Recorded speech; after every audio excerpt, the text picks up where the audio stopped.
One way of starting with performance testing in Jmeter is to perform a record of a test.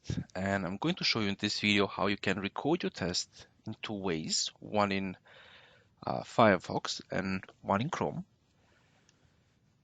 First, before starting our recording in Firefox, I'm going to go to our test plan. I already have Jmeter installed and started. If you need any help installing it, just ping me and I'll get the help.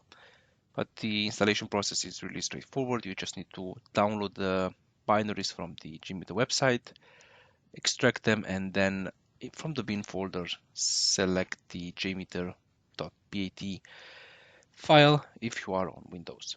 So let's start by doing a template or by creating a new template here. And we're going to say recording. And we're going to leave the defaults there. Click now on record, and it has created for us a lot of boilerplate setup.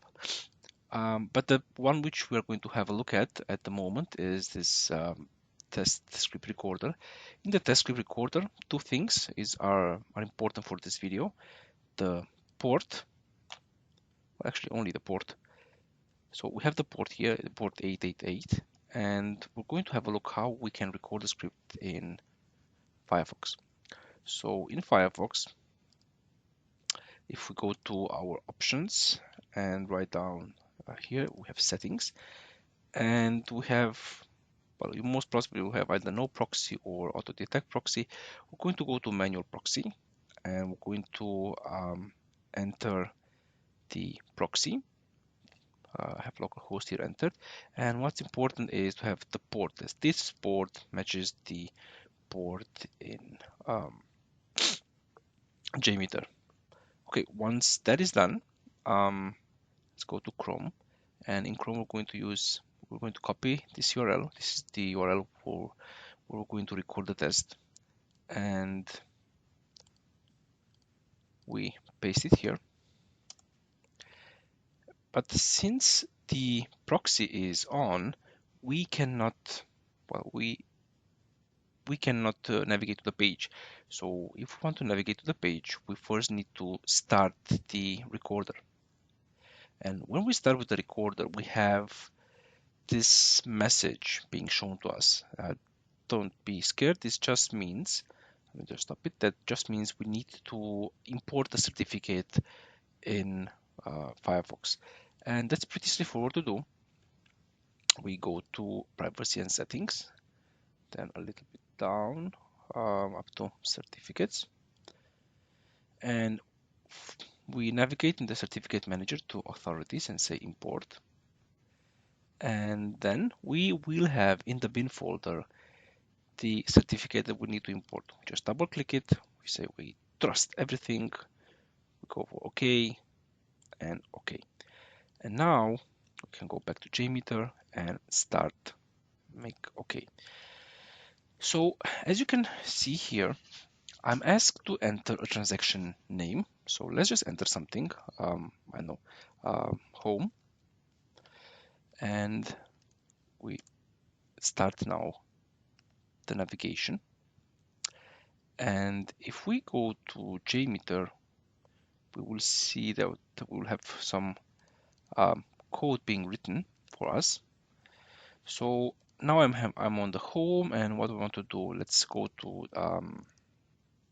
select address,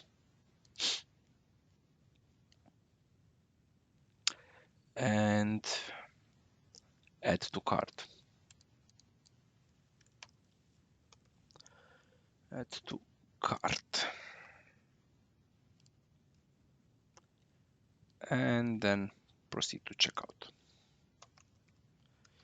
You don't really need to enter any transaction name here, but I do recommend it, because once you have that, and we can stop it now, once you have that entered, you will see in this recording controller that the actions that we performed are really nice mapped here. So here we see what we did when we had the home, then when we had the dress, and so forth. The thing is, not everything that you see here you will actually need for your tests. So for example, if we check under home, this request here loads the CSS. So we can actually inactivate or delete these elements. The second home, I think we need this one. And here in the dress, this one we need as well. Um, so in theory, this would be all that you need in order to actually record a test. We're not going to go into running the test. That we will do in a future video. We're going to do only nice things, so bigger chunks. And so you can see it's pretty structured, yeah. And this was achieved in a couple of minutes, and it was almost one full use case. But let's just do another test plan.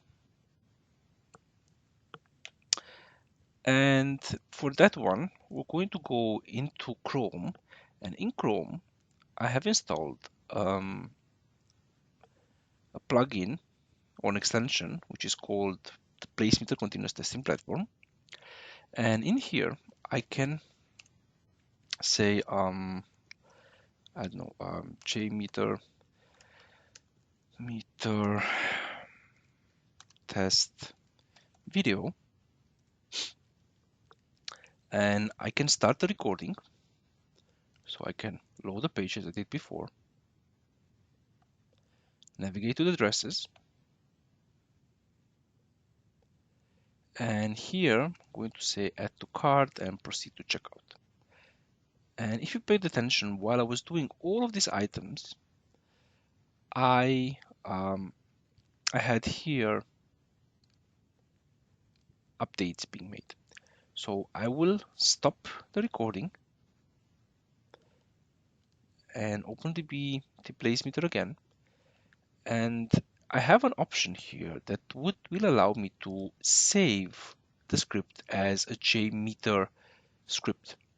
Now you will not have this most likely, sorry, because you have to have an account. You have to register for this one. It's free, so you can just use a regular email or you can use your Google account, and then you will have the JMX. And you can just save it. And it's, as you can see, it's exporting this JMX for us. Once it has been exported, you can just go into Jmeter and you can browse for it, and then load it into Jmeter. So let's just go and open. And I have loaded it. You see, it looks a little bit different than the one we had before, but it is way more structured. Okay, the names are not the best, but we can just change them if we want. So say home and what was it, dresses, and maybe checkout. But we do have, in under 10 minutes, we saw 2 ways of creating full Jmeter tests. Of course, these are not perfect, but we have 2 approaches which we can play around with, which we can configure, and with the help of which we will see way more cooler scenarios in future videos. Thank you for watching this video, and as always, I'll see you in the next one, and hope you have a good day. Bye bye.